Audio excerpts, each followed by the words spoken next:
I'll have you, you cow. I like how you deliver that. I'll have you, you cow. You cow. You cow. You cow. Wow.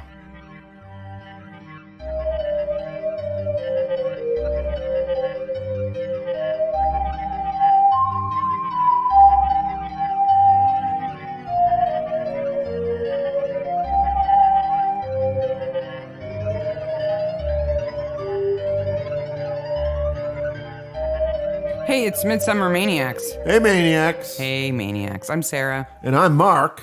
And this is Midsomer Maniacs. Midsomer Maniacs is a podcast dedicated to the ITV series Midsomer Murders. Each week, we dig into an episode of the show, including the murders, the mayhem, and the loonies, and everything else we love. Great Scott! Just a warning off the top of the show, if you don't let your kids watch the show, the podcast is probably too much for them. But if they watch the show, I hope they enjoy the podcast. Great Scott! Great Scott. I'm just going to keep saying It should be John Hopkins. It's interesting. So that both lead actors now are named John. I wonder how they did that on the set. John.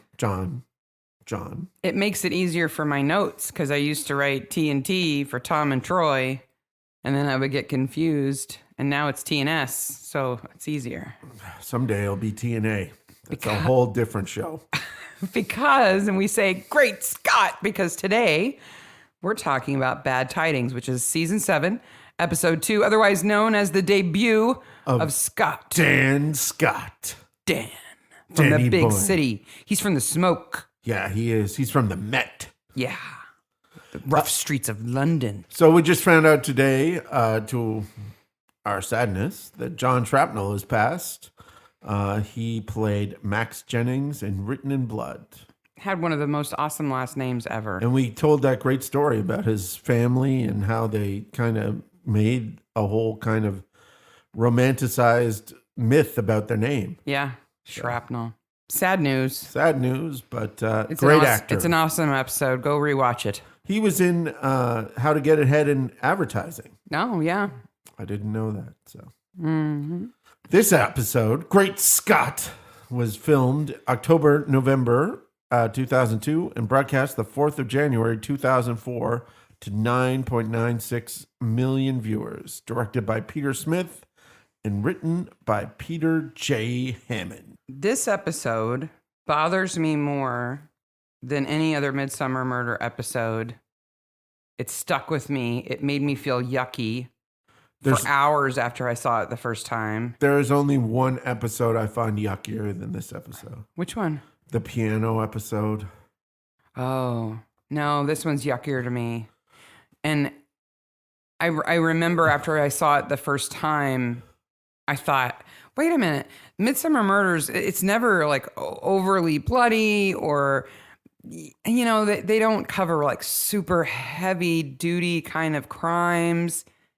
And what bothers me about this episode isn't even a crime. Yeah. It's relationships. It's one scene that really bothers me. Yeah. Yep. And we'll get there. And I'm sure we're not the only ones who felt that way. Takes place in Midsomer Mallow, and the pub that we see once is called the Star. It's not nearly as important as the Village Hall. No, the Village Because Hall that's is where they have a Spanish night. Spanish night. And that is how we cold open on a band pretending to play Spanish music. Oh my gosh, the guy with the trumpet isn't even trying to pretend. I don't think he actually held a trumpet before this. Now, the guy playing guitar can actually bar chords. So he plays guitar. Somewhat, but he's not. The drummer, I would say, knows how to hold the sticks. So I'm assuming he's an actual drummer. Keyboard player, you see him in like 2 shots. At first I was like, there's nobody else. Oh, there's a keyboard player. Da, da, da, da. I don't know if there's any keyboard in the music. I don't think so. There's some maracas. You don't see anybody playing maracas. Nobody's playing maracas. I was surprised there were no castanets because this is it's a little close to the nose of racism here. It's cultural appropriation to the max. Yeah. And it's an event to the max. I'm really impressed that in a place like Midsomer, they could scrape together that many Spanish flamenco outfits. Yeah, okay. The band is not so on point. The food, not so on. There's some paella. Yellow rice. And some horrible value lager that we'll get to. Right? There's a cheese plate, some wine, and somebody has ketchup there. I'm like, what are you putting ketchup on? And some Kingsmill bread. Okay? So the food is okay. But the food is what you would expect. The outfits are on point. Yeah. Mary's got the widow's weeds, like the big black lace mantle on the top of her head and everything. Instead of running a doll shop in this town, how does that doll shop stay afloat? There should be a Spanish outfit shop. I'm thinking here in Bloomington, where I have to say we have a major theater department, we have 2 amateur theaters, and half a dozen or a dozen fraternities and sororities that regularly have some kind of theme party. 2 costume shops. And so we have 2 full-time, open all year costume shops. I bet you could scrape together maybe 3 outfits. There's 10 here at least. Maybe. It's crazy. Yeah. In the scene, though there's way more than 10, there's 10 matadors. Matadors. Because all of Spain is just matadors and flamenco dancers. That's it. That's all they've got. Well, and taco fonts. And we'll get to that. So while we're talking about those outfits, though, let me tell you a little bit about those outfits, because I kind of always wanted to know why matadors wore those hats. You mean the Mickey Mouse ears? Yeah, it's almost like a tricorn, but it's a bicorn. With Mickey Mouse ears. But it looks a bit more like ears. Yeah. So a matador's suit, I'm going to try to pronounce this. Okay. Is traje de luces. Oh. It means suit of lights. Oh. And it refers to the gold thread and the sequins that are on them. But the hat is called a montera hat. A montero? Montera. Oh. They're from the Iberian Peninsula. Oh, okay. They're a traditional hat from the Iberian Peninsula. Okay. That's at least Spanish, as opposed to some other things. And they call them bulbs. Bulbs. Not Mickey ears. Okay. The bulbs on the side are meant to represent horns. That makes sense. They're stylized horns. That makes sense. And the hats are typically made out of astrakhan fur. Do you know what astrakhan is? No, I don't know what astrakhan. It sounds like a Japanese supervillain. It's a super short, tightly curled black, very silky, soft fur, because it's taken from fetal lambs. Oh. Or really newborn lambs. Like eyes aren't even open yet. Wow. So if you're a newborn lamb, you don't want to be black. No. Because if you're black, you're probably going to become astrakhan. They used to make whole coats out of it. Oof. Roosevelt had a whole coat. Teddy. Wow. Teddy had a whole coat? It's apparently it's super soft. Oh. But it would be. I would think so. Ugh, ugh, yuck, yuck, yuck. Anyway, it's a montera, not a Mickey Mouse. Okay. Well, Fiona and Gary Thompson are dancing and fighting. They are fight dancing. Because she bought her dress. How much did that cost? Like everybody else would rent one. We're on the verge of bankruptcy. And they are the worst arguers in the world because everybody knows their business. Well, yeah, they don't even know how to have like a clenched teeth fight. I told you not to buy that dress. When we're dancing the flamenco, I'll talk to you about our debt. Like, really? Just wait till afterwards. Cut off all the money. Well, she gets upset. Yes. And apparently that makes her shoes magically change. Yeah, her shoes change. Because when she's dancing, she has, the feet that are hers when she's dancing have what we call character shoes, which are typical dance shoes. It's got a wide pump heel and a strap that goes across the top like a Mary Jane. But when she dies, she's just got on pumps. Mm. The strap just flew off in anger. Had enough of Gary. I'm out of here. He makes you so mad your shoes fly off. Okay, before we follow Fiona and leave the party, we need to talk about the slogger. Yeah. It's pretty, they focused the camera on it for quite a while. The piles of warm room temperature, I'm sorry, England, you're wrong about that, beer. It's value lager and value bitter. Now, first of all, it's British beer in a can. which, if you don't know about British beer in a can, if it doesn't have a widget in it, which is a little ball. A little ball that makes it taste like draft beer, like Boddington's, the official beer of my old band. I love me some Boddingtons. Then it tastes bad. This is not just lager in a can without a widget. This is store brand lager in a can without a widget. And what store would it be? It's Tesco's. Tesco's. If I was going to go to Tesco's and buy value lager, so this is like the equivalent of like Walmart in the UK. Walmart brand beer. Yeah. How much would I pay for one of these babies? You would pay 88 pence for a 4-pack. Like right now? Well, they don't sell the lager anymore, but they still have the bitter. 88? It's like £1.50 for a 4-pack. £1.50 for a 4-pack. It's only 2% alcohol. You could drink it all day and never get a buzz. You could absolutely drink that all day and not get a buzz. But now, but you know what you could get? What? An awesome song. So you've done some work into the culture of Tesco's lager. We should insert a sample of that song right here. Tesco, lager, we go harder. Wow. I'm sorry. That's going to be stuck in your head like it's stuck in mine. It's on Spotify if you want to listen to it again. That was some fantastically bad EDM music, and I will put a link to it in the show notes. Because Tesco Value Lager is just so awesome. One review that I read said, if you can imagine water that's flavored to taste ever so slightly of lager, you'd be close to imagining what this tastes like. So maybe all the people over 60 who are at this party, that's all they can handle. I don't know. Because Charles Rust on his grocery list has some whiskey. On his chalkboard? Yes. Yeah, but he would never share his good malt whiskey. 3 red. That's at the bottom of the list. We'll get there. Sorry. Yeah, so Fiona's off. Cheap beer. Her shoes are angry. She's out of there. Yes. But there's a squeaking noise. It's the odd job man, Jacob. Yes.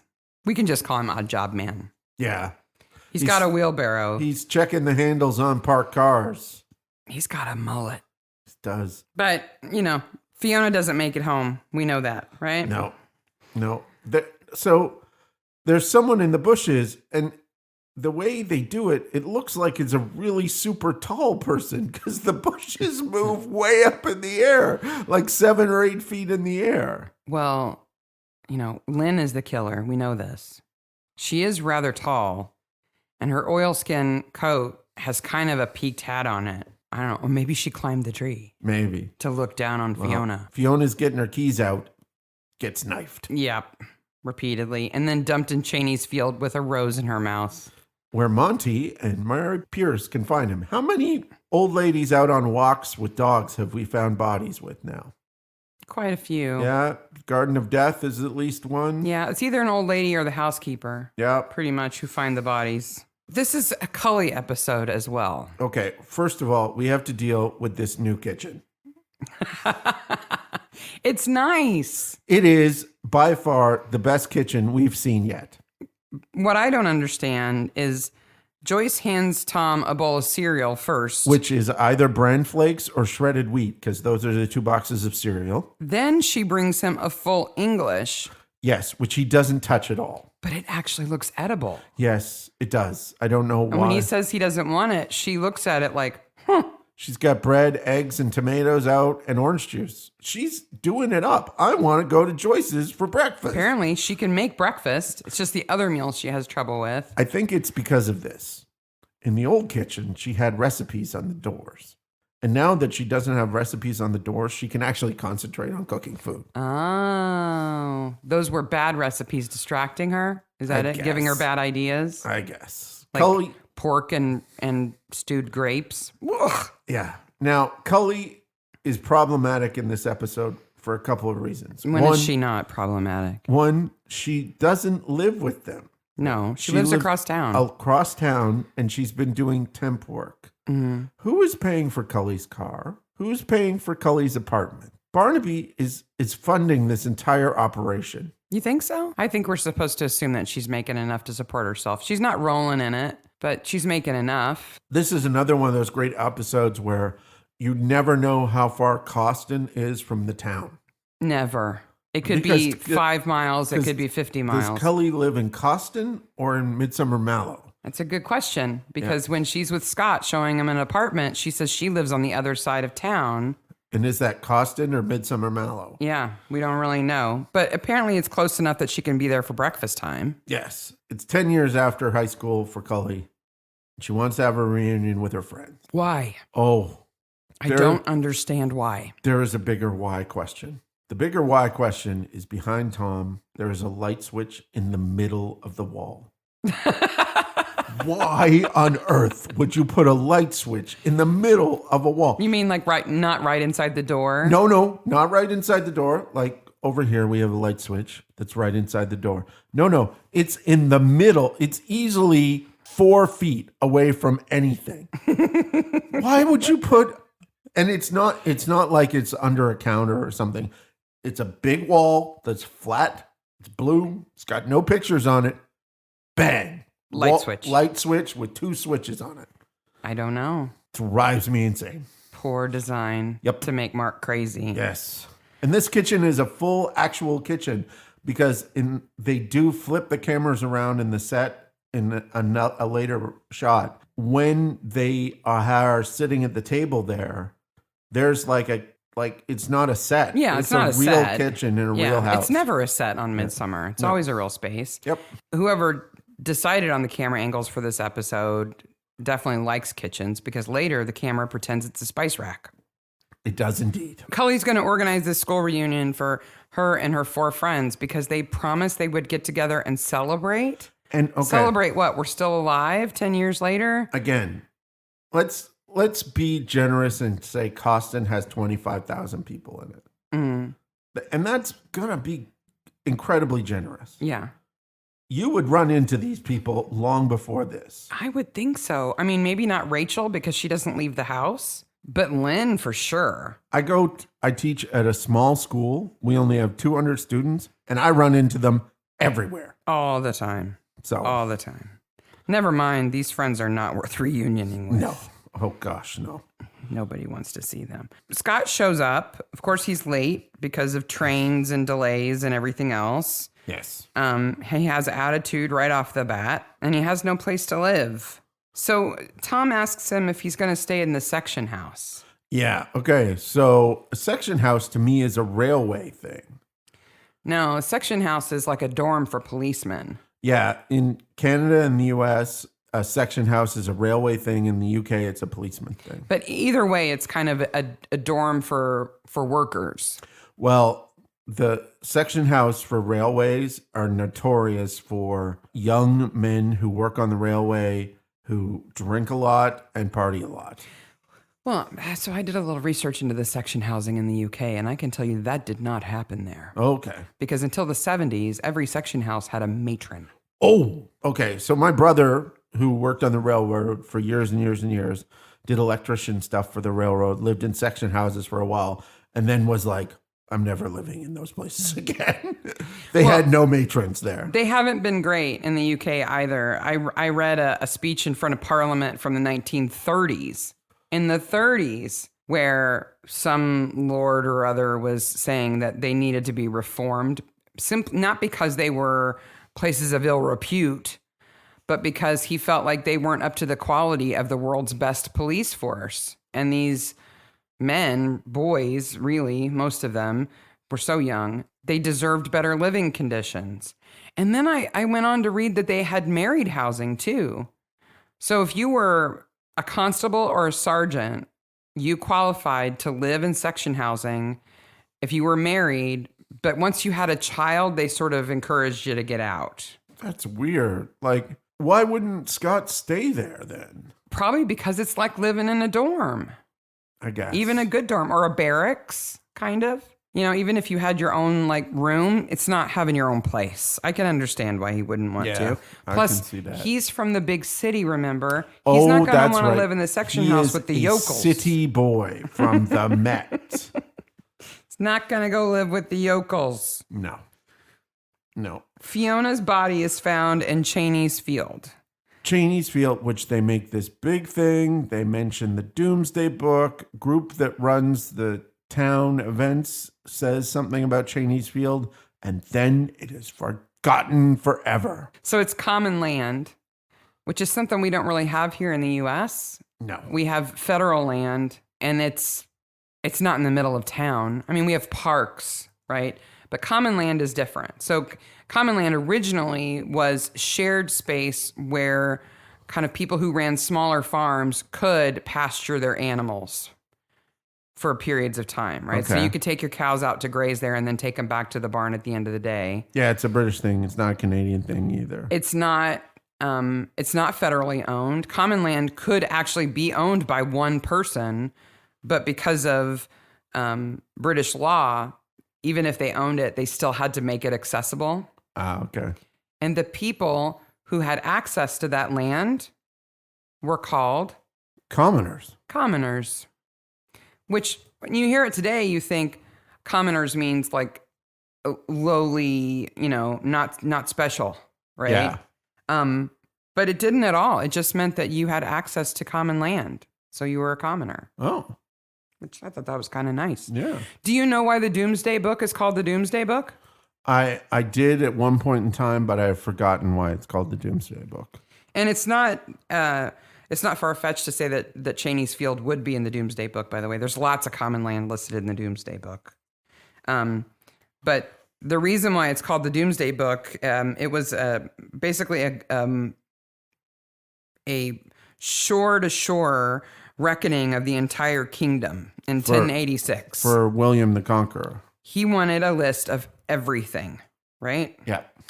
And the reason why they referred, and it wasn't actually called the Doomsday Book originally, it became the Doomsday Book because for the little people, commoners. when they came around to assess what you had, it was like they were writing it down in the Book of Judgment because it contained decisions about what you owned and what somebody else owned, and it was unalterable. You could not argue with it. So they just decided, and that was it. So it was like the final judgment. So they they referred to it as Doomsday, and then it became known as the Doomsday Book. Oh.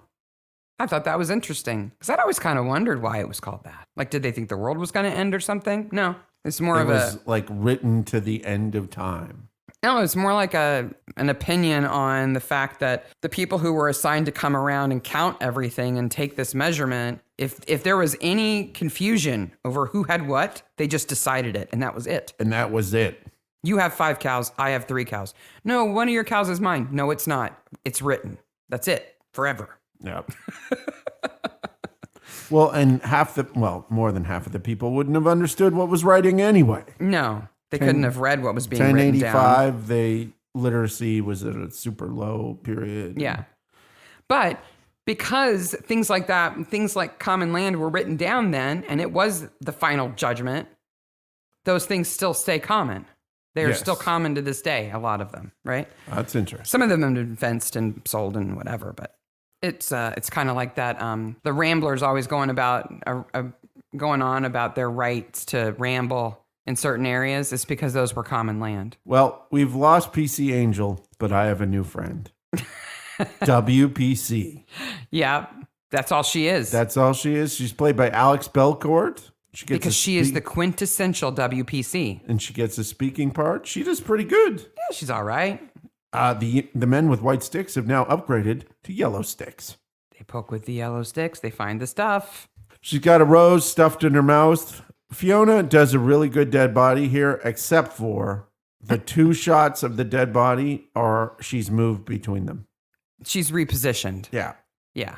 She's not moving. No, she's not moving. Not like Charles Rust. But there's inconsistency between the positions in the 2 shots. Yeah. Somebody was not working continuity in those days.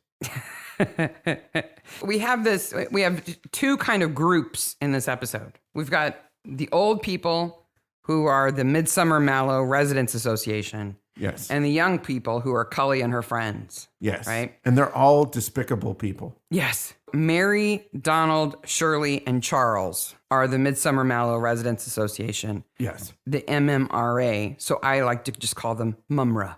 Mumra. Like from He-Man. Yes. Yeah. They're the old people who planned the Spanish Night. Yes. And they And Fiona, okay, you grew up in a small town that probably had some kind of residents association or village town council, Absolutely. whatever. My father right? was a reeve. Yeah. Yep. So Fiona was part of this association. Yes. And they voted her off. Yes. But she wouldn't go. Yes. What does that mean? Does that mean she just kept showing up to meetings? Just kept showing up to meetings and events. Wouldn't they just ignore her vote? I don't know. It's like the whole, we shouldn't have wished her dead. It's sad. We shouldn't dance on her grave. That whole thing is just red herrings all over it. You don't actually talk about people like that. You don't? Well, I have people that I have difficulties with, but I never wish them dead. Well, if you vote them off your committee and they just keep appearing, I don't know. you might say F off and die. Could be. I would have. Charles Rust would never say F off. No, he's too fancy for that. Yes. Donald is rolling up a sign and I'm off because the sign is in Taco Modern font. I remember that font. So this font was, okay, if you don't know, this font was everywhere for a while. It was one of the most overused fonts that there was. If it was beachy or Mexican or Spanish, yeah, it was Taco Modern. Taco Modern. But, I'm not surprised that that Mumra uses Taco Modern in their sign. Now, They're not sophisticated. it says Spanish Night on the sign. Mm-hmm. The mixture of capital letters and lowercase letters is infuriating. Half of the letters are uppercase, half of the letters are lowercase. It makes no sense as to what is uppercase and lowercase. Okay, but that's just the tip of the iceberg when it comes to weird signage in this episode, okay? Cactus Jack. Anything else you need to say? Why is Cactus Jack not in Taco Modern? Because it's in that squirrely, spirally cactus font instead. Why do you buy it, Cactus Jacks? You buy cacti. No, you buy margaritas and tacos. Now that's racist. No! Cactus Jacks, if I drive into town and I see a sign that has Cactus Jacks on it, I know I'm going to go into that place and get a margarita and a taco. Yeah, but not if you see his booth at the garden fair. What the hell is he doing at the garden? Selling cacti. Oh my gosh. Cactus Jacks. It's not even Jack's Cactus. Just, if you didn't, just spend 30 seconds looking at the booth signs at the garden fair later, at the garden competition, because they are fantastic. It says like cake Okay. next to Cactus Jack. Also, they clean up from the Spanish Night twice. No, the same night of the Spanish Night, they sweep and get rid of trash. Yes. The next day, they actually clean up the rest, put away the tables and chairs. Why didn't they do it all on the same night? Because it was late. I don't care. Do it. Somebody was dead. They didn't know that. They didn't know that. In the background on Spanish Night, you can see it for one shot, is a very tiny head of a bull, Oh, like on a plaque. why did somebody bother to bring that? I don't know. It's tiny. Everybody had to make a contribution to Spanish Night. It's like about the size of a football. And it's on a little plaque. It's in the background. You see it once. That's the tiniest bull ever. It's a wee bull. It's like an Astrakhan bull. Yes. It was probably Astrakhan. But bulls aren't born with horns. Ow, that would be bad. So you brought up Charles Rust, who's our favorite member of the Residents Association. Oh, my God. Charles Rust. He's played by John Standing, or Lord John Standing. He's a fourth baronet. He was Jon Arryn in Game of Thrones. Yes, he was. He was alive for one episode. He managed to be alive for one episode. But I think he's the first death that we see where they put the stones on their eyes. Yes. Which is creepy. Yeah. He is in Game of Thrones to appear in the IMDb list. Yes. That's it. He is like the first thing that happened. Yes. So he's a fourth baronet. His family goes way back. As a matter of fact, they used to own the land that Bletchley Park, that became Bletchley Park during World War II. By the way, if you haven't watched Bletchley Circle, That's a fine You should definitely go watch it. mini-series Yeah. about women who worked at Bletchley Park, and great stories about women, especially in the 50s in Britain. And then there's a Bletchley Park, San Francisco. It sounds weird that they go to San Francisco, It totally works. but it totally works, and it's also very, very good. He's also in the Dogleg Murders in 2009. Yes. He was in 2 episodes of Murder, She Wrote. Wow. He, I don't know how to describe this. Your mom doesn't listen, right? No. Okay. He was in a movie in 2006 called Rabbit Fever. Okay. That is a fictionalized account of the impact of women's addiction to the rabbit vibrator. Oh. Silence. He's also a painter. He's had lots of great exhibitions, and in fact, his paintings are quite pretty. Oh, I think he's probably a cool guy. Yeah. He gets lots of work. So. Yeah, and he was willing to be in that movie, so Rabbit Fever. I'm not going to recommend it. Just saying. No, we're not going to watch it while the kids are around. They've got to be in another state. So they interview her husband, and it's just like, whatever. Cheney's Field, blah, blah, blah. Who, Gary? Yeah. Yeah.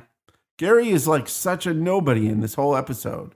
He is in this scene, and he's sad at another point.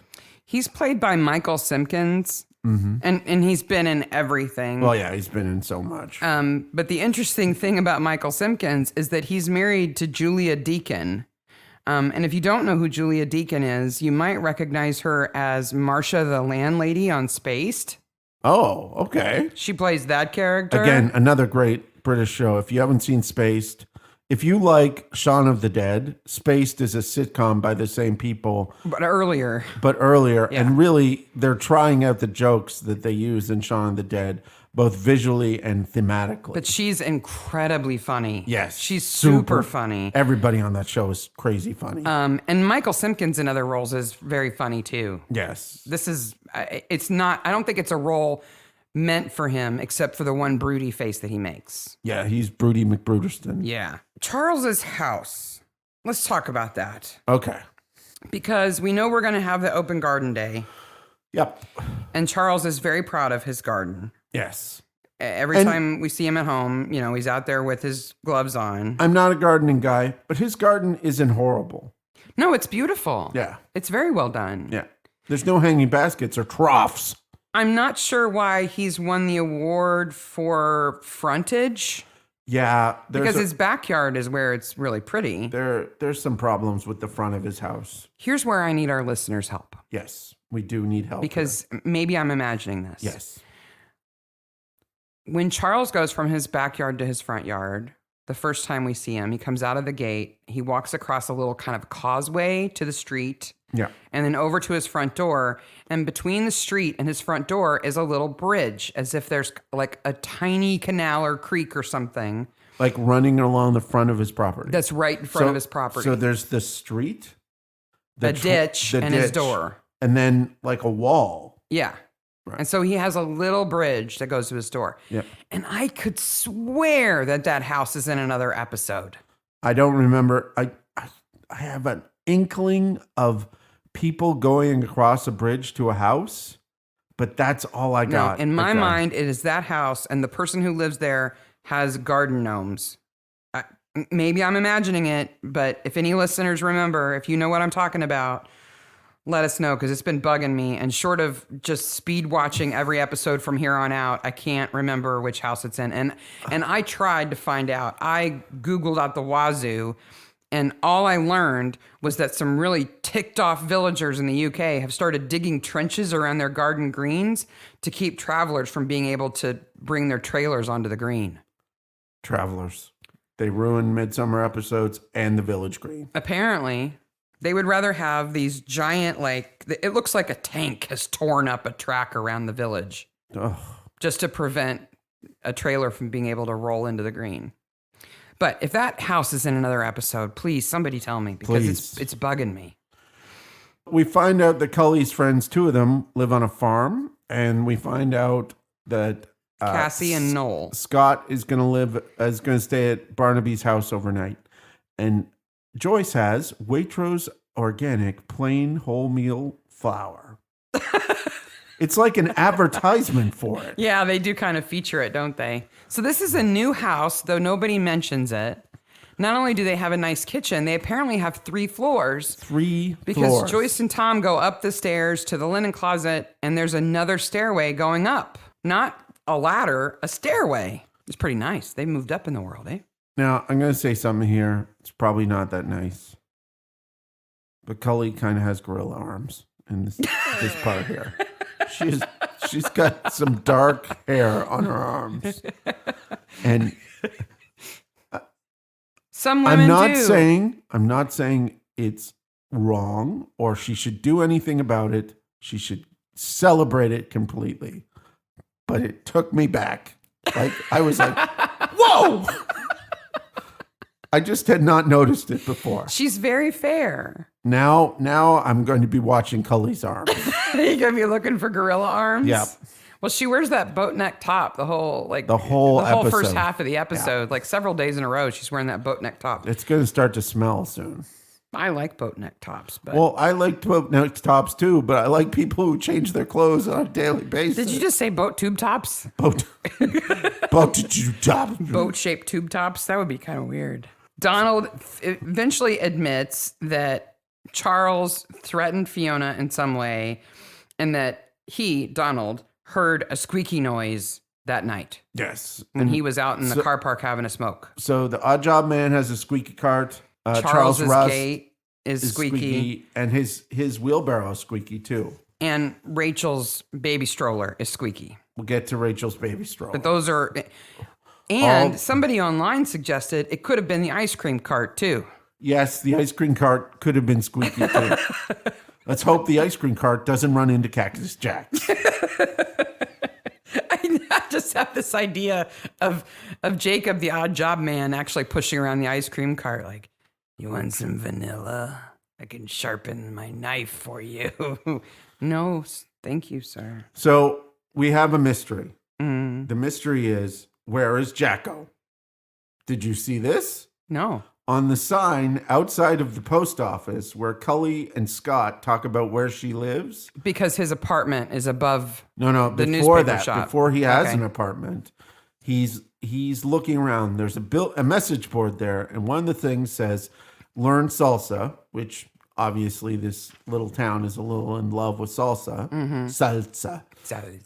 But also, lost Jacko. And they're offering a reward. It's got to be a dog. If you know where Jacko is, there's a reward in Midsomer Mallow. It's got to be a dog. Jacko. Cassie and Noel have a dairy farm. Whoa. Okay. In my notes, all in capital letters, is the following phrase. This farm is all wrong. Well, and it's not the first time we've seen a dairy farm that was like miraculous on a Midsummer, right? They at least tried with the other dairy We had farm. the UFO speed milking episode. Yes. And now we have the free-range cows and chickens wandering around farm. Okay. You don't put cows in with chickens where there's no fence for the following reasons. The cows will step on the chickens and kill them. Mm-hmm. Okay. The cows will leave the area. They'll just wander away. They'll just wander away looking for something to eat. And most importantly, that is not how you care for or direct or look after dairy cows. You have to be very careful where you put dairy cows because you don't want to be chasing cows to milk them. And you also don't want them to get anything that might poison their milk, right? If they eat something that they shouldn't. You want to take close care and attention of them. And don't leave them in chicken stepping areas. This is a multi-million-dollar farm. That's the other problem. It's beautiful brick buildings, thatch roofs, tile roofs. It's gorgeous. 2 people are running it. No way, no how. No. No way, no. No. Noel could never keep up with that. Even weirder in terms of valuable homes are Lynn and Matthew Spearman's home. Okay. Grove House. So Lynn is our killer. Yes. Who, and Sarah disagrees with me here, but I feel like halfway through the episode they went, wait a minute, let's make Lynn the killer. Because the first half of the episode, she appears to be incredibly afraid of what's going on. See, I think she's putting on an act. I don't think she's that good of an actress. I think she's been a malicious bitch since she was 5. Oh, she is not. Getting exactly what she wants. She is heck on wheels, man. They live in this beautiful house, which just has some weird things in it. Her husband, Matthew, comes down the hallway. Don't you mean Jerry Curl Matthew? If that's a piece, it's a bad piece. His hair is... He's walking down the hallway with Tom and Scott behind him, looking for Lynn, and there's a row of coat hooks along the wall. Yes. And on those hooks is a gong mallet. Well, just in case a gong comes to the door. You got a mallet. You're ready. Hit it. There could be a gong. It's just not in shot. Yeah. Bang a gong, get it on. Well, speaking of getting it on, as soon as she walks down those stairs, Scott is like licking the floor. Yeah. He's not good at hiding the fact that he finds somebody attractive. No. Because, in the big city, in the smoke, you got to make it clear. You got to be direct. That's right. Because of the fog and stuff. He's like, when she's looking at herself in the mirror and her back's turned to them and she's showing off that she's got nothing on under that. He's just staring at her Scott back. Is like licking his lips. Like, He should be looking behind him at the second biggest flower arrangement in Midsomer. I love my wife. I absolutely love my wife because she said, that's the second biggest flower arrangement in Midsomer. I'm like, that's a direct quote from my notes. Because the biggest one is in Dead Man's 11. Dead Man's 11 in the dining room. At the very end, there's that giant dried flower arrangement. Yes, that's in the show notes for that episode. This time, it's an entire fireplace full of flower arrangement. It's just so many flowers. Because, you move into the beautiful home. And There's you think, also what are we going to do with that fireplace? The descending farmyard prints, including the world's fattest cow. Yeah, I like that fat cow. When Lynn comes down the stairs, we see the fat cow. Fat cow. Yeah. They had hired the odd job guy to wash the windows once, but when Matthew refused to pay him because he didn't finish it or do a good job, he got a bit bullshy with him. Bullshy. That's a reference to Bolsheviks, right? Yes. Because he was upset because he wasn't being paid by the boss. Oh, he was going to start a revolution. I guess so. He's a bit bullshy. No, he's just going to burn to death in his wheelbarrow. Yep. Okay. No, I have another problem here. Go ahead. Lynn's sunglasses. They have clear lenses in them. Mm-hmm. What are they there for? Fashion. They're white. They don't go with her outfit. She just flings them around. Fashion. It's just horrible. They're an emphasis accessory, like her scarf. Oh. So let's talk about what bothers us, because now we get to the scenes where Cully starts meeting up with her old friends. Yes. And she goes to the pub, and Lynn and Cassie meet her there. And they talk about Rachel. Ominously. Rachel. Troublesomely. Rachel. As if there's a big secret they're keeping. They suck at that. Is it Rachel's awful hair? Her headband? Yes. For 3 years, they have been hiding the fact that the baby that Rachel is raising is actually Lynn's.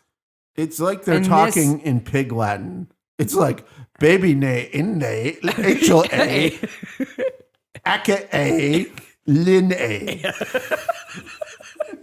Like, no one knows. No one knows. Like, they could not make it more suspicious if they tried. And you'd think after 3 years, they'd be a little bit better at that. You would think. They would say, you know what? Rachel lives a very secluded life. She's very happy that way. Don't bother her. Yeah. Because, I don't know, she has an anxiety disorder. She has a baby. She's kind of embarrassed about the whole situation. No, because that would just make Cully want to go see her. That's true. Just, she prefers to just be her and her daughter, and that's what makes her happy. And there would be no value to bugging her. You would only bring her problems. Leave her alone. And I think Cully would actually understand that. She might respect that. But instead, they're like, what? There's nothing weird about Rachel and the fact that no one sees her and she's different and secret and don't see her it's ever. Like and Cully's going to start looking around because they're playing the weird music. Yeah, like they're looking over her shoulder going, nothing's behind you but Rachel. Yeah. Like she can't not go find out now. Though I don't imagine Rachel was that much different when she was younger. She's not a person who you're like, oh, but I really want to reconnect with her because she was so awesome. None of them are. They're horrible people. They are. Including Noel. And I have problems with Noel. Cassie and Noel are the best of the bunch, and they aren't great. No. I really dislike Cassie and Noel. Cully just bad at making friends? Like Lynn is a murderer. Okay? Yes. Okay. So she's bad. Rachel is horrible. Yes. She's bad. But the fact that Cassie and Noel have anything to do with them, and the fact that Noel is like this weird, he was in a relationship with Cully, but he calls her little Cully Barnaby, even though he was younger than her. It's just so weird. Well, and the fact that he's Lily's dad and he doesn't say, wait, you're not going to hide who this kid is. He never goes to visit Lily at all in this episode. No. He is the shite dad of the year. He says he does try to. Yeah. But he has rights. Yeah. He should have stood up for them. Yeah. Absolutely. So none of them are redeemable. I don't know why Cully is so infatuated with going to see them. Or buying them a doll at the strange doll shop. Ugh. It's a place full of creepy dolls. It should have been called the creepy doll shop that how is it ever staying alive? Yeah. And in the time probably prior to big internet sales, like Shirley's store would stay afloat if she could sell her dolls online to collectors, maybe. Maybe. But that's not the scenario we're in. The oddjob man eats an apple, ominously. He has a lockup. Yeah. And Tom and Scott go there, and Tom can't seem to control himself. He has to sharpen a knife. And the sparks, I watched it They're not real. maybe 20 times. They're not real. No, they're the wrong color. They're like purple. Yeah, the sparks are not real. I don't know why that scene is there. They don't find anything. No. That scene doesn't need to be there. But Charles Rust's house has to be there because it's a gold mine of interesting things. It is, isn't it? Including his grocery list. Well, let's talk about his house because it used to be the master's house, the school master's So house. it has a bell on the outside. And it used to be Ronald's. Yes. Right? So we kind of learn that at some point that house was sold out from under Ronald, and that if Mary's husband had still been alive, it would have been a historically listed building and Charles would not have been able to buy it. And that's, strangely enough, like the plot in the Dog Lane murders. There's a part in the Dog Lane murders about some guy wanting the other guy's house. Yeah. So Charles is well settled into the master's house. He loves that house. Including the bell and the chalkboard. Yes. And on that chalkboard is his grocery list. First of all, it says, call Jay at 8 a.m. It's 8 not p.m. just a grocery list. It's like a to-do list and a grocery list. Wait, who is Jay? I don't know. And why are we calling them at 8 p.m.? I don't know. Maybe that's who he called to arrange the posters for the garden day. Maybe because we never know who that is either. No. Maybe he's calling Jacob.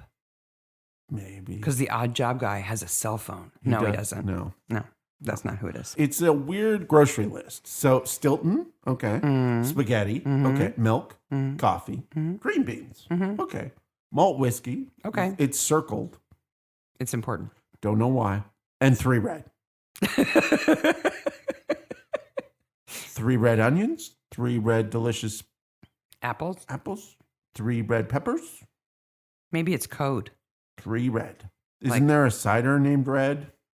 No. I But don't it's like, the eagle flies at midnight. 3 red. And then on the other side is a weird to-do list. Weed killer, Okay. grass seed, Mm-hmm. okay. Paper, Mm-hmm. just paper.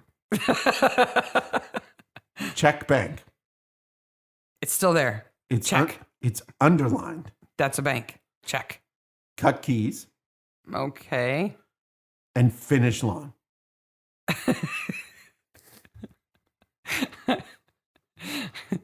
For a guy who sits at a desk with a ton of paperwork, he's not very good at the to-do list.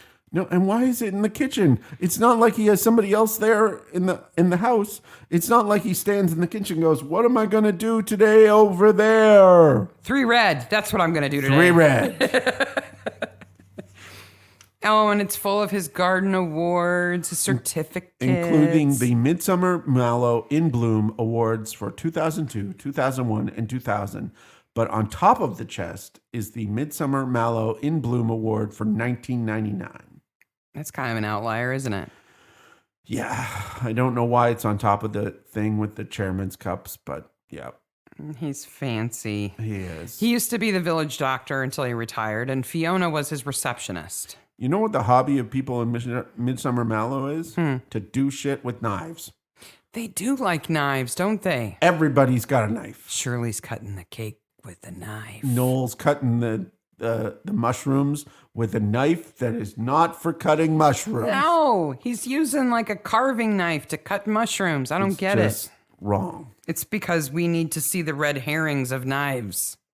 There's a cribbage game in which they refer to cribbage correctly and use matches as cribbage sticks and is never spoken of again. Well, because that's what old people do on a dark, stormy night. Donald and Mary sit and they play cribbage. My parents played cribbage, so. But my parents had this awesome thing, right? So a cribbage table is the board. The board is usually about a foot long, maybe 3 inches wide. It has a winding path that you move your little. That's how you keep score. Right? My parents had a giant one. It was 3 feet long and had its own legs. It was fantastic. They played cribbage a lot. Did you put it next to the table or on the table? They put it next to the table. They could play cards on it. Oh my gosh, that's hardcore cribbage. That's hardcore cribbage. Charles is so fussy about everything. He even polishes the bell wearing yellow gloves, and yet he doesn't oil his gate. No. 3 red. And I realize that some people joke about, well, I don't oil the gate because I like to hear when someone's coming. Yes. But it's not in front of his front door. No. It's in his backyard. Yeah. So he should oil it. It would be befitting his personality. Well, he's got quite a mess later on. Yeah, he does. It's Garden Day. And my first note under Garden Day is jaunty squirrel bush. That's one heck of a topiary. There's a guy walking through the Garden Day that has this squirrel. It's obviously a squirrel. It's a topiary. And the squirrel looks like it's dancing. It's great. It's absolutely fantastic, but it is pure midsummer weirdness. The village is also full of people who apparently like to huff marigolds. Yeah. Have you ever smelled a marigold? No. They smell like armpit. They do. They're pretty. They smell like armpit. And yet here, people are shoving them up their noses. Yeah. Booths include cake, pure ice cream, and Cactus Jack. Pure ice cream. It's unadulterated ice cream. It's pure. You know, that other stand, it's 50% rocks, 50% ice cream. No, mine's pure ice cream. Pure. Don't go to Cactus Jack for ice cream. You don't want to lick a cactus. It says cake stall. That's what the sign says. Yeah, that's where Shirley hangs out with her big knife. And her Victoria sponge. But apparently no forks. Noel just puts his hands in. I'm like, well, this is yours now, Noel. Because God forbid. No forks. What dairy cow utter crap do you have on that? Oh, God. He does that, and I just about scream. He may as well just kind of like lean down and lick it. Thanks. Speaking of ominous things, I have something planned for later. Yeah. Cassie. Oh, let's just talk about it. Okay. Let's just get it out of the way. Let's get it out of the way, and then we'll deal with Charles and all the Lynn problems. Yes. So the thing she has planned is a picnic. A picnic from hell. And Rachel's finally going to appear. Yes. Right? That's nice. I have in my notes, it says, a picnic by the river. I hate this scene. And Noel has packed quite the picnic. He's got 2 whole picnic baskets full of containers. They've got wine. They've got finger foods. Because he eats with his fingers, apparently. Yes. And Lynn arrives late, covered in completely with blood. No. Oh, damn. Okay. She should, but she part of the doesn't. problem. Okay. So Rachel is rude. Yes. From the second she appears. Yes. She's disruptive. I don't go into town. She's crass. Yes. She's mean. Yes. Unpleasant. Let's go swimming. And yet only Cully seems to be bothered by it. Yes. Oh, it's just so many things wrong with this. I don't like how it's written. I know it's meant to make you feel uncomfortable, but it makes me feel too uncomfortable. It makes me angry. I'm so... Noel and Cassie jump in. Rachel says, hey, let's go for a swim. And they're like, oh, that's so funny. And she has a bathing suit on. No, she doesn't. You say she doesn't, but I think she has a bathing suit. She's got a camisole and a bra and some like bike shorts underneath whatever she had on. Anyway, or no, they're just pedal pushers or pants. Yeah. So Noel and Cassie get in the water, brother and sister splashing around, ha, ha, ha. Which we've had problems with brothers and sisters on the show already. Rachel grabs Lynn and physically drags her into the water. Which is probably good because Lynn's covered in blood and it would get all the blood. It would rinse it off. Maybe that's why. Yeah. Lynn is not happy about this and slaps Rachel. Just right in the face. Right? So now they're fighting, actually fighting. What are Cassie and Noel doing? Laughing. Which is wrong and weird. Oh. Cully, stop it. Stop it. You're just going to tell them to stop and they're going to stop fighting? Well, and then she goes in the water. To break up the fight. But, okay. And then they turn on her. I might be a coward, but I would look at that situation and go, I'm getting back in Gertie and going back to town. Yeah, I'm done. Yeah. They're not going to drown. They're in like waist high water when they're fighting. No.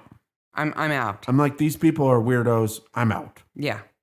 But not Cully. She has to save the day. So she goes in and they start to try to kill her. Rachel. Yes. Holds her underwater. And so in the meantime, Charles Scott has been killed. And Joyce, rightly so, is worried because she doesn't know where Cully is. Right. And they send the least likely person to go find her because he has no idea where anything is. Hey, Scott says, I'll go. He does say, I'll go. That's good. Scott gets a bum rap in this episode. Mm-hmm. He finds the odd job man. Yep. He saves Cully. He gets an apartment that he is a big mess. He doesn't make a thing about it. He's like, this is where I'm living. You know, in my memory of having previously watched it, I also thought he saved Cully. Yeah. He doesn't. She's up above the water when he gets in. Yeah. Now, he does haul her out of there and help her. And doesn't arrest them. But they don't seem to mind that Rachel just tried to drown her. No, they don't seem to mind. It's like all in fun. It's just weird. Oh, it's horrible. And my least favorite Midsomer scene. When I think about this episode, I just see Rachel holding her under and all of them laughing. I grew up near a lake in the summers. My parents went to a lake every summer, and I saw kids bully other kids and was bullied exactly like this. It's chills down my back. Yeah. Upsetting. We're sorry. Okay. It's not fun. Now we're through that. You know what's more fun than that? Talking about Charles. Charles is dead and has an apple in his mouth. Yeah. It's sad when a murder victim is cheerier than the bullying. But unfortunately, his politics of investing article is ruined now.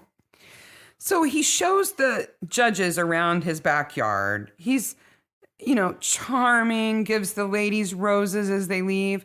And apparently, as soon as the judges are done with his yard, he's in working on paperwork. Yep, paperwork. I got stuff to do.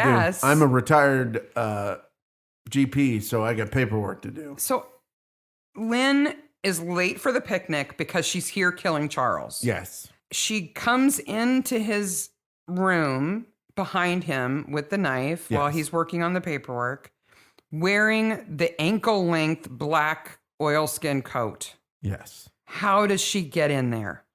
Okay. How does she get in there is a problem. How does the whole village not see her skulking around wearing that coat? I thought of another problem today. Okay. So we have the oilskin coat, right? She kills Fiona with the oilskin coat on, I guess, stilts, right? Okay. Well, yeah. She was high up in the bush, but not when she killed her. when she killed Fiona, She does drag her halfway across the village to put her in the field, though. there's lots of blood, and she drags her halfway across the village, right? So the coat has some blood on it now. She might have cleaned it. Where does she keep the coat? Where does she keep the coat? And does she clean it? She must. She must. But like, I guess she keeps it in the back of the convertible. Just in case. Just in case I start to kill again. She keeps a knife in the coat in the back of the car. Now, this is also missing a key thing here, right? She kills Fiona because Fiona attempts to blackmail her, Yes. right? Charles Rust is annoying. He's arrogant. He's fatuous. He's vapid. He's horrible. But he never hints that he's going to tell anybody. Ever hints he's going to tell anybody. So Lynn just goes spreckedy crazy and starts to kill everybody involved. That person went to Charles's GP office. I'll have to kill them too. Why doesn't she kill Cassie, Noel, and all of her friends? Because they Rachel. know about Rachel. Oh, wait a minute. So does Russ. That's why she kills Fiona and Charles.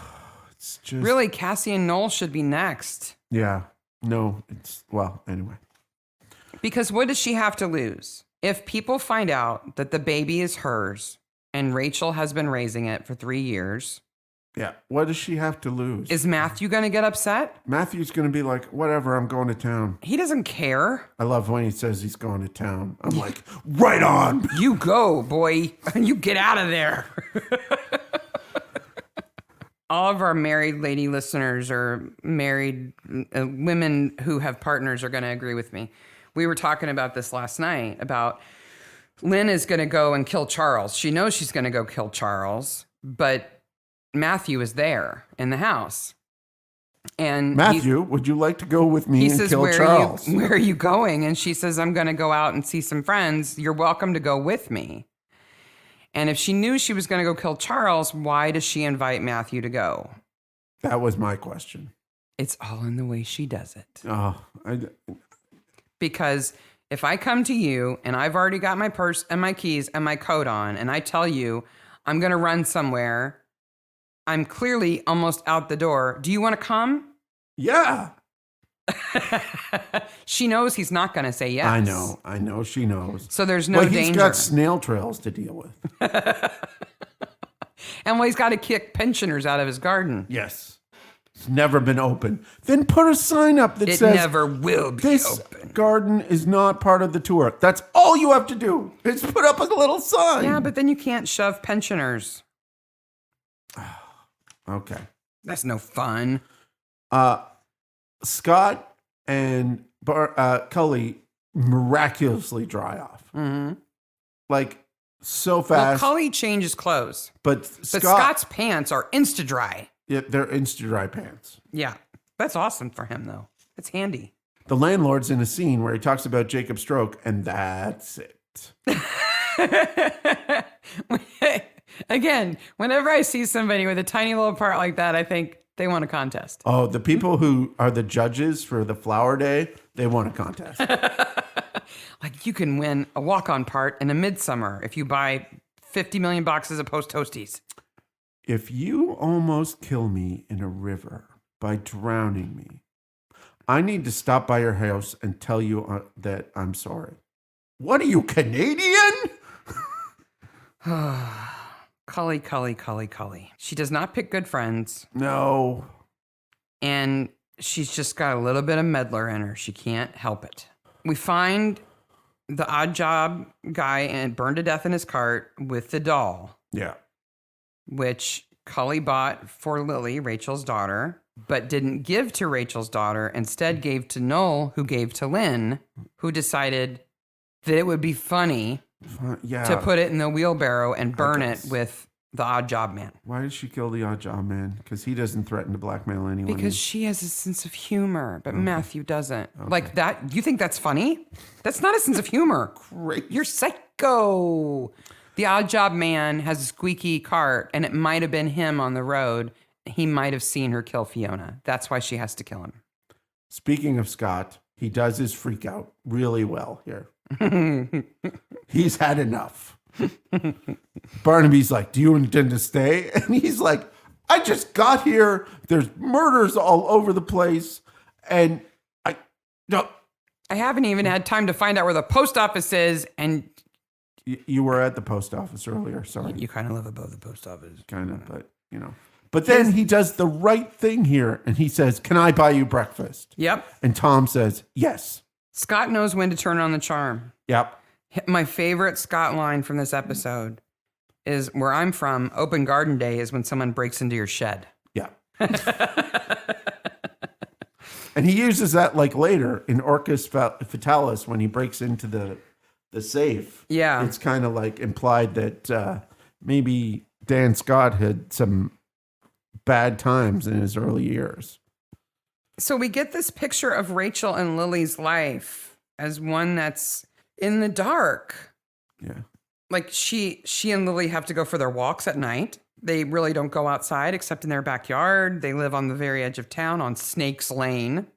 And Barnaby learns this when he goes to see her. Now, what is the line before Barnaby goes to see Rachel? Go look at those medical records. We need to see those medical Yeah, records. and so he sends Scott to do it. Okay. It's boring. We don't need to see it. Okay. And they don't need to do it together. Okay. So Barnaby goes to Rachel's, then leaves there and meets Scott at the doll shop. Yeah. There are no medical records in any of those places. No, he's already done it. I want 5. He did it off screen. We didn't need to see it. 20 frames of Scott looking for those records, damn it. It would have been boring. Oh. It would have been boring. But he would have been like, aha. No, he just gives him the information later. I guess. Tells him what he needs to know. Yeah. So let's get to this last scene at Rachel's. Yes. Cully goes to see her because that's what you do when somebody tries to kill you in the afternoon. You go see them at night in their home. And the squeaking has come. But it's like a horror movie. The squeaking. It's the baby buggy, though. It's the pram. It's the stroller. What does Barnaby call it? The wheeled kid carrier? The baby transporter or something. Some crazy thing. I'm like, it's a pram, man. Call it a pram. It's a stroller, dude. Yeah. And the reason that we're told that Rachel and Lily live in shadow is because Lily is a spitting image of her mother. And if people... What did I say? No. Rachel and Lily. Yes. No, because Lily looks too much like Lynn. So Rachel's not allowed to go out. But Lily looks like Rachel. She certainly doesn't look like Lynn. No, she doesn't look like They should have found a little girl who was, really fair-haired, who looked like Cully but without the gorilla arms. And I'm not going to make fun of Cully's gorilla arms. And then we might have thought... pointed at them out once. It's not a bad thing. I just was surprised by it. I know. It came out of nowhere. But we have to assume then that Lynn is financially supporting Rachel. You would think. Right? And so, keeping her in horrible headbands. So for just a second, Rachel is the victim who's doing the right thing. Because she's leaving. She's leaving with Lily to give Lily a real life. Absolutely. Now, does she try to drown her friend? Yes. Is she cruel and rude? Yes. But for a second, you think, here's somebody who's been victimized. These other people have taken advantage of her, basically made her take this baby. And now she's taking responsibility and saying, I'm going to give this little girl a real life. We're getting out of here. Yes. But then she reverts back to type and just shoves Cully out a door. Yeah, it's just so weird. Coinkadink. But she does save Cully's life. Lynn's outside. Now, remember how I used to hurt you when we were small? I've been telling you about my journey with these episodes, and we are way in the middle of a Midsomer, right? We're at season 7, episode 2. Some of these episodes, I don't know who the killer is. You've forgotten, right? Before you rewatch it. I've forgotten. So I start, and when I get to that point, I make a note in my notes. I don't know who the killer is right now. And I fast forward to the end, because it's okay that I do that. Yeah. And I fast forwarded to the exact point where Lynn is walking across the road, and I'm like, oh yeah, it's her. Now I remember. I had to watch 2 frames to know, oh yeah, ooh. Yeah, when I first started rewatching it, I thought it's either Noel or Lynn. I can't remember. But then as soon as Charles was killed, I remembered it was Lynn. Yeah. There's no question. Yeah. So Yeah, Rachel's kind of horrible, but sort of a victim and sort of trying to do the right thing. And then she saves Cully's life by conking Lynn over the head. Yep. Because that knife is at Cully's throat. Yeah. For sure. Cully almost dies here. And here's a tip. If you're a murderer who skulks around in a big coat and kills people with a knife, choose a knife that actually fits into your pocket. Yes. That doesn't have a handle hanging out, shining in the moonlight, screaming, I'm a killer. I'll have you, you cow. I like how you deliver that. I'll have you, you cow. You cow. You cow. You cow. Wow. I sat there and looked at that line and said, how does that properly go into grammar? Where do the commas go? Is there a comma there? I'll have you, you cow. Lynn's the killer. She does her weird sociopathic confession. And then Cully just can't imagine canceling a dinner reservation because who would care? God forbid. And she's certainly not going to eat dinner by herself. No, so Scott's there, Joyce is there, and Barnaby's there. And they have dinner. And they toast to old friends, which is obviously a Troy reference. Yes. While they're glaring at Scott going, you're not him. But you might be okay. There's a lot of Scott hate. There's a lot of Scott hate. We can't just love him immediately. No, right? Can't love him immediately. Troy at some point was an immature racist homophobe. That's true. So there's that. There's some growing to do, and that's okay. And Scott is only around 2 seasons. It's not like he's here forever. No. Let's just accept Dan Scott for what he is. I think he's okay. He's just different. I like that he offers to buy Barnaby a drink and offers to take him out for breakfast. Like, he has strengths. Yeah, he does. But he is from a very different place. And he does investigative stuff that Troy took easily a whole season to do. And he has to acclimate. Yeah. Right?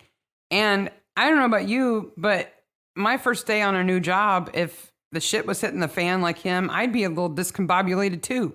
Yeah, there are 3 murders in this episode in the space of 3 days. In London, that would be a crime spree. Yeah. Now, I know a lot of people get killed in London. There's a high murder rate and everything. It's a big city. There's a lot of people. But these are 3 murders in a town of 1,500 people. It would be like if there were 3 murders in London on the same block in the same day. Yeah. Right? In a very localized place. Yes. So we've got 3 corpses, Fiona, Charles, and Jacob the odd job man. Okay. Who's Charles breathes. Wow, does he breathe? He's and looks around too. He's not the best dead body. It's okay. But he does have a tough one. He's a good actor. He's covered with that Caro syrup crap. He's arched way back in a chair with a big apple in his mouth. Yeah.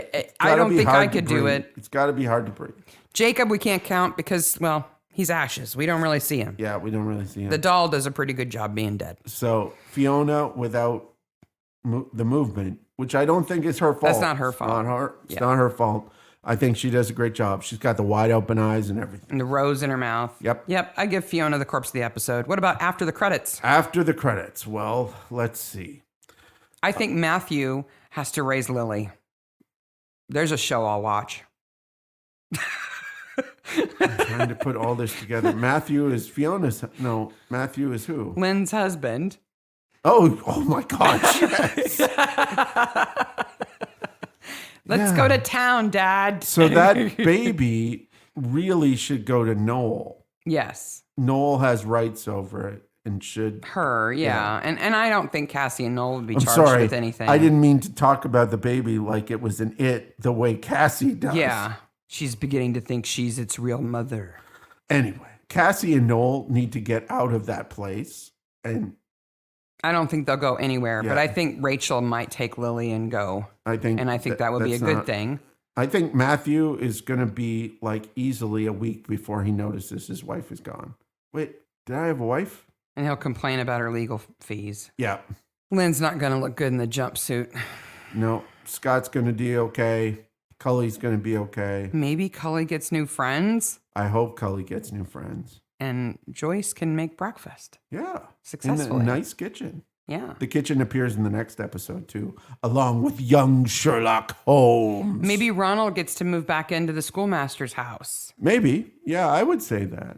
Because it won't bother him that Charles was killed. Charles Rust has no family, no wife, no kids. No wife, no kids. And it won't bother Ronald that Charles bled all over the living room. They'll or be whatever. happy. They'll play cribbage in that room and be happy. Ring the bell, ding dong. Figure out what 3 red is. They should have called this episode Awards Day. Why is it called Bad Tidings? It should be called Bad Title. They should have called it Awards Day. That would have made sense. Awards Day would have made sense. Yeah. Or your friends are crap. Watch out, your friends are bad. Or Great Scott. Great Scott. So you can find Midsomer Maniacs on Twitter, Instagram, and email. We post on the Facebook groups for Midsomer Murders and Acorn and the subreddit and anywhere else you can find Maniacs. And if you remember that house with the little bridge in another episode, tell me, please, tell me. So I got to tease here. We got some things in the works that are interesting. Oh yeah, we might have some pretty interesting episodes coming. Yep. Different episodes. Yep. Some interesting. Oh, you tease you. Some interesting things afoot. Next episode is episode 31, which is season 7, episode 3, The Fisher King. It's a good one. Oh, young Sherlock Holmes, man. It doesn't make me feel like I need to go shower. I'm so creeped and weirded out. Oh, you've forgotten some things. It doesn't stay with me with that yucky feeling like this one does. I just have 2 words for you. Are you ready? Are you listening? I'm listening. Pagan Viagra. Oh, that's true. Yeah. But that's fun, though. Yeah. That's fun. All right. So until next time, Maniacs. Bye. Bye, Maniacs.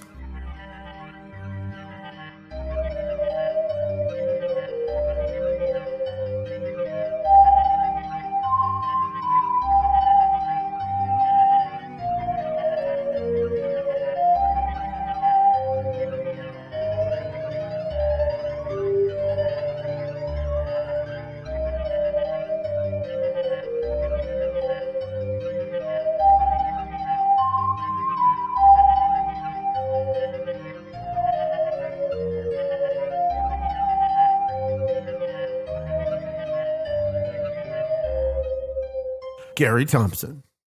Jacob. Gary Thompson is her husband. Oh, Gary. Yes. Sorry. You Let's try that again.